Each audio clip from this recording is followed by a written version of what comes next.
Kapag pinag-uusapan natin ang mga babae, may mga bagay na dapat mong gawin at may mga bagay na dapat iwasan.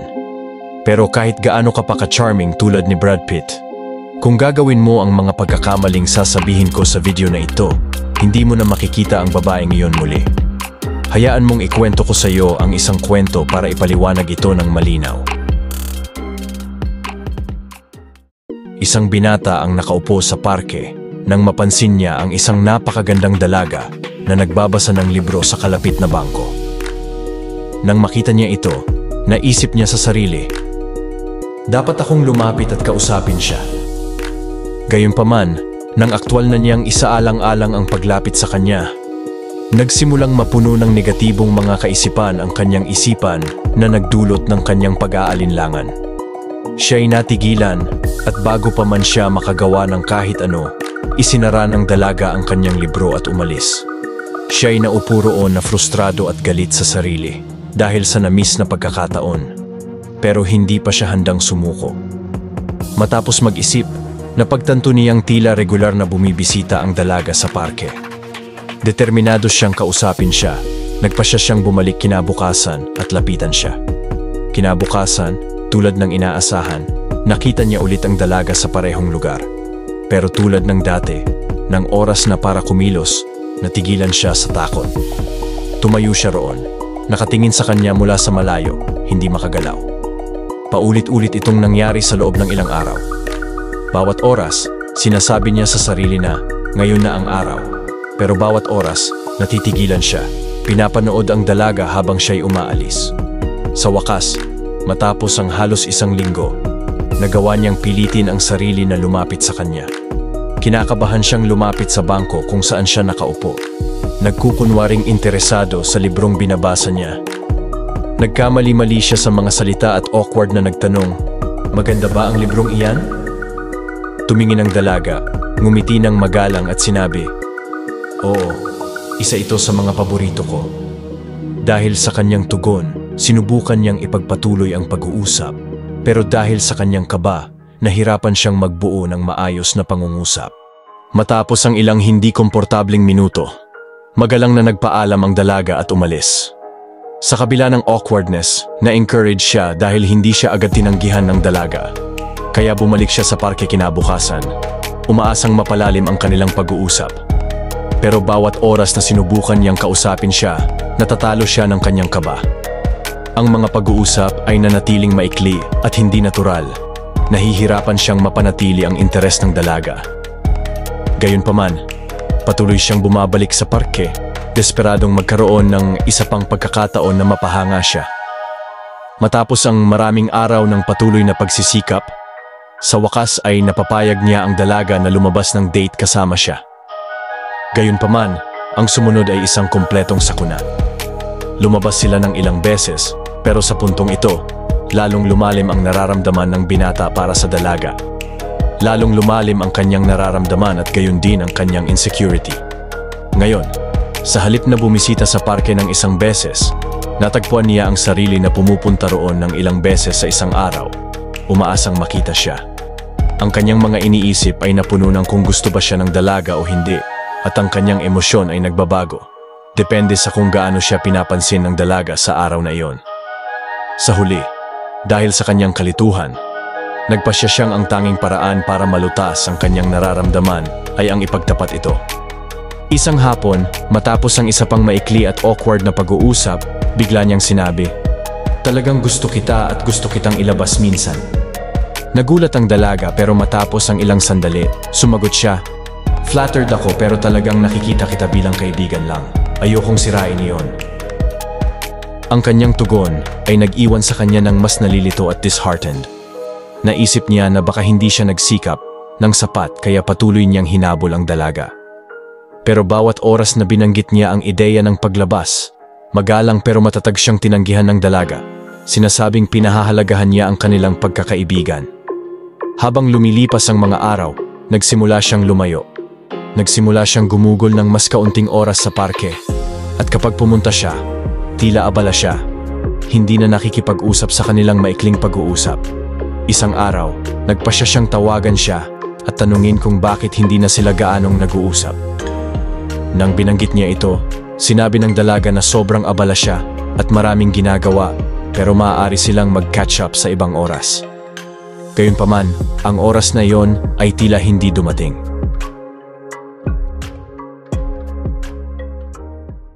Kaya saan nagkamali ang binata? Kung susuriin mo ng mabuti ang sitwasyon, makikita mo na ipinakita niya ang ilang katangian ng isang low-value male na sa huli ay sumira sa kanyang tsansa sa dalaga. Narito ang ilan sa mga pagkakamali niya. Una, inilagay niya ang dalaga sa pedestal dahil lamang sa kanyang hitsura. Ang mga high-value males ay hindi nagbibigay ng sobrang halaga sa isang babae dahil lamang sa maganda siya. Ito ang pinakamahalagang ugali na dapat mong linangin sa iyong personalidad sa lahat ng pagkakataon. Huwag kailanman ipakita sa isang babae na itinuturing mo siyang sobrang ganda. Ipaalam sa kanya na hindi ka talaga tumitingin sa hitsura, kundi sa personalidad dahil ang magandang hitsura ay madaling matagpuan. Pero ang personalidad ay isang bihirang katangian. Sa sandaling kumilos ka sa ganitong paraan sa paligid nila, agad kang bibigyan ng tag na kilala bilang that special different guy. At ito ang hinahanap ng karamihan sa mga babae sa isang potensyal na kapareha. Pangalawa, sumang-ayon siya sa dalaga ng sobra para mapanatili siyang komportable. Ito ay isa pang kakilakilabot na ideya na itinanim ng lipunan sa utak ng mga lalaki. Ang pag-kiss up sa isang babae ay hindi nangangahulugang magugustuhan kanya. Sa pamamagitan ng pagsang-ayon sa kanya sa lahat ng bagay, magbibigay ka lamang ng napakahinang vibe na magpaparamdam sa kanya na sinusubukan mong makuha ang kanyang pag-apruba o pahintulot. Kung palagi kang sumusunod sa kanyang mga patakaran at sumasang-ayon sa lahat ng kanyang sinasabi, ipinapakita mo ng hindi direkta na hindi mo alam kung paano makuha ang pagkilala na nararapat sa iyo mula sa kanya. Sa makatuwid, natatakot ka na ang hindi pagsang-ayon ay maaaring magtrabaho laban sa iyo at ipinapakita mo rin na hindi mo itinuturing ang iyong sarili na sapat na mabuti na nagiging sanhi ng iyong takot na mawala siya. Sa katunayan, ito ay isang bagay na nakikita natin sa lahat ng dako. Ang isang average na lalaki ay nagawang magsimula ng isang pag-uusap sa isang magandang babae. Milyon-milyong mga kaisipan ang nagsisimulang tumakbo sa kanyang isipan. Nagsisimula siyang matakot na dapat niyang piliin ang tamang mga salita o baka masira niya ang lahat. Kapag hindi siya makaisip ng anumang pag-uusapan, tumataas ang kanyang takot at nagsisimula siyang magtanong ng mga boring na tanong tulad ng, "Ano ang trabaho mo?" Iniisip niya, ano man ang sabihin niya, sasang-ayon na lang ako para hindi siya magalit. Ayokong magmukhang bastos. Pagkalipas ng ilang minuto, iniisip ng babae, ang boring nito, paano ako makakaalis dito? Gumagawa siya ng isang walang kwentang dahilan tulad ng, kailangan kong mag-CR. Umalis siya at hindi na bumalik. Sa makatuwid, tulad ng nakikita mo, maaaring nakakatakot kapag hindi mo alam kung ano ang mangyayari sa susunod. At ito ang takot na nagpapaniwala sa maraming lalaki sa teorya na ang mga babae ay ayaw sa mga lalaking hindi sumasang-ayon sa kanila. At may paraan para maiwasan ang problemang ito. Huwag masyadong magsalita. Palagi ko itong sinasabi dahil napakahalaga nito. Sa aking karanasan, kapag may isang lalaking nakipag-usap sa isang babae at siya ang nagiging abala sa pagsasalita, nagsisimula siyang mag-focus sa kanyang sarili at sinusubukang kumbinsihin siya na siya ang pinakamahusay na lalaki na maaari niyang makuha.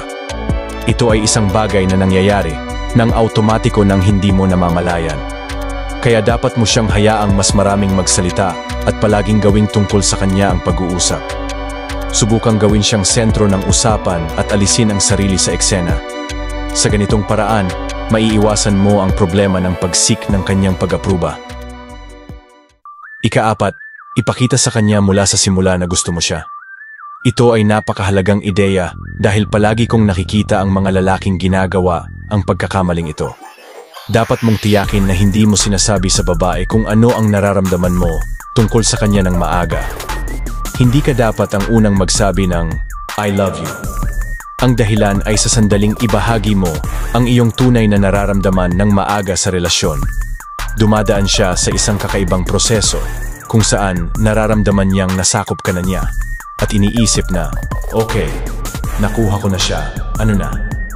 Sa ganitong paraan, nawawala ang tensyon at atraksyon na binuo mo sa pagpapakita ng lahat ng katangian ng isang high-value male. Ngayon, hindi ka na mahirap makuha.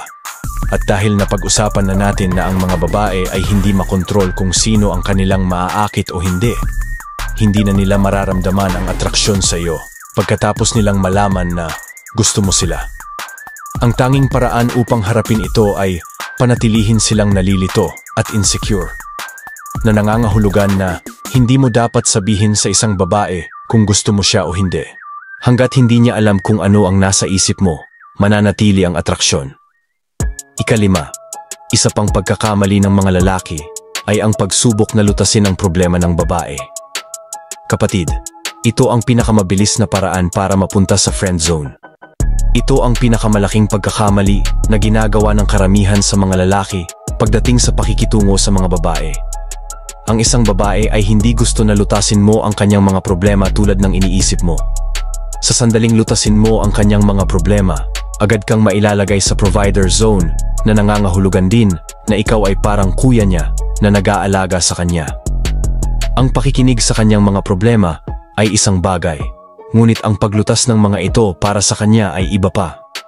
Kapag nilutas mo ang kanyang mga isyu, ginagawa mo ang trabaho para sa kanya, na muli ay nagpapahayag ng mababang halaga.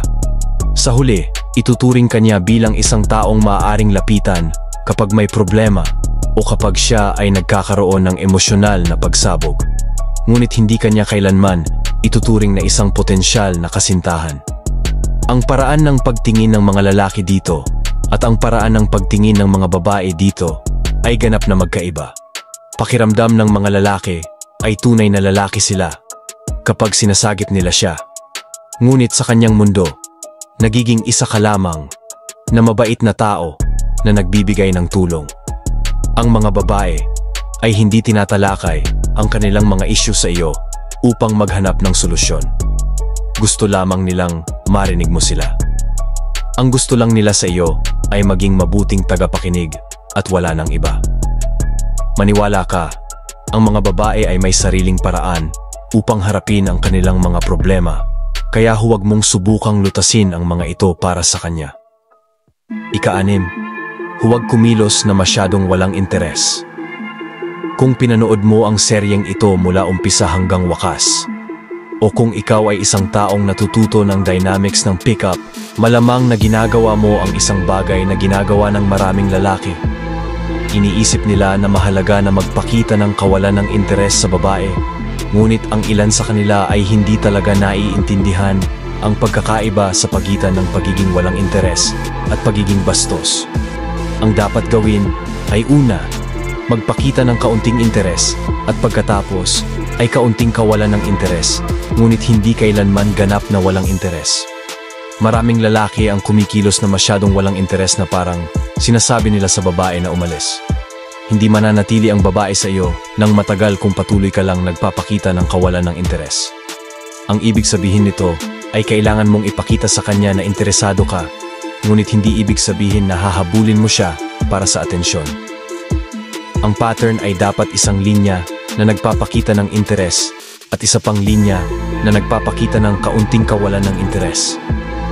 Halimbawa, cute ka sa damit na ito, pero mas bagay sa iyo ang pink. Kita mo, ang pangungusap na ito ay nagpapakita ng interes at kawalan ng interes ng sabay. Sa pagsasabi na cute siya sa damit, ipinakita mo ang aktibong interes, ngunit sa pagsasabi na mas bagay sa kanya ang pink, ipinakita mo ang kaunting kawalan ng interes. Ang ilang lalaki ay ginagawa ito ng mali. Halimbawa, hindi bagay sa iyo ang damit na ito, mas maganda kung pink ang sinubukan mo. Sa pangungusap na ito, ipinakita mo ang kawalan ng interes ng 2 beses at lalabas ito na sobrang bastos dahil direkta mong ininsulto siya. Ika-7, huwag pag-usapan ang iyong mga problema sa mga babae. Ang mahusay na paraan upang patayin ang lahat ng atraksyon ay pag-usapan ang iyong mga isyu o problema sa mga babae. Dapat kang sapat na malakas upang harapin ang iyong mga problema ng mag-isa. Ang mga babae ay nais makita kang malampasan ang problema sa halip na pag-usapan lang ito. Sa pamamagitan ng pagbabahagi ng iyong mga problema sa isang babae, hindi direkta mong sinasabi sa kanya na hindi ka sapat na malakas upang harapin ang iyong mga problema. Kaya kailangan mo ang kanyang tulong o simpatiya upang magpakasaya. Isa pang bagay ay huwag kailanman ibahagi ang iyong mga insecurities sa babae. Huwag sabihin sa kanya kung ano ang hindi mo magaling gawin, kung gaano karaming kabiguan ang naranasan mo sa nakaraan, o kung paano ka pa rin nahihirapan sa maraming bagay sa buhay. Ito ay nagbibigay lamang ng napakalungkot na impresyon na direktang pumapatay sa atraksyon. Sa pamamagitan ng paraan, ang pagbabahagi ng iyong mga kahinaan ay hindi kinakailangang isang attraction killer, ngunit may isang sitwasyon kung saan maaari mong banggitin ang iyong mga kahinaan. Kailangan mong tumatawa kapag sinasabi mo ito. Kailangan mong gawing biro ang iyong sarili sa isang nakakatawang paraan na nagpapakita na hindi ka nagmamalasakit sa kanyang opinyon. Ikawalo, huwag magbigay ng direktang oo. Huwag maging madali para sa isang babae. Maraming lalaki ang mabilis na nahuhulog sa yes circle. Palaging sinasabi ang oo kahit na gusto nilang sabihin ang hindi sa ilang mga kahilingan. Ito ang dahilan kung bakit kailangan mong ipagtrabaho siya ng kaunti upang makuha ang iyong oo. Halimbawa, kung tinanong ka niya, "Mag-shopping tayo ngayon?" Dapat kang sumagot ng, "Hindi. Una tayong manonood ng pelikula at pagkatapos mag-shopping." Kita mo, huwag maging direkta sa oo. Magtakda ng ilang kondisyon bago sumang-ayon o hayaan mo siyang humiling ng mas madalas bago mo ibigay ang iyong oo. Isang mahalagang punto na dapat tandaan dito ay dapat lang gawin ito ayon sa sitwasyon. Halimbawa, kung may sakit siya at sinabi niyang, "Dalhin mo ako sa doktor," hindi mo dapat sabihin, "Maghintay ka ng ilang oras, mahal, nanonood ako ng football dito." Gawin lamang ito sa mga random na kahilingan, hindi sa mga mahalaga o kagyat na mga kahilingan. Ika-9, huwag hayaang paiyakin o inisin ka ng kanyang mga aksyon. Kung magalit ka o mainis sa mga aksyon ng isang babae, ito ay isang malinaw na tanda na wala ka sa kontrol at siya ang talagang nagkokontrol sa iyo. Kung ang kanyang mga aksyon ay maaaring magpatrik sa iyo, siya ang nagmamaneho sa iyo. Maaaring may mga pagkakataon na ang isang babae ay magsabi ng mga talagang masamang bagay sa iyo, ngunit hindi ka dapat mag-react sa pamamagitan ng pagpapakita ng galit o pagkawala ng iyong cool. Maging parang bato sa bagyo at kumilos na parang walang nakakaabot sa iyo, anuman ang mga sitwasyon. Kadalasan, sinusubukan ka lang ng babae para makita kung paano ka magre-react sa matinding mga sitwasyon. Kung magre-react ka ng ayon sa inaasahan niya, bumagsak ka sa test. Sa pamamagitan ng paraan, naalala mo pa ba ang kwento na sinabi ko kanina? Lumang kwento ko iyon at ang lalaki na iyon ay ako. Kaya pakiusap, huwag kang maging katulad ko.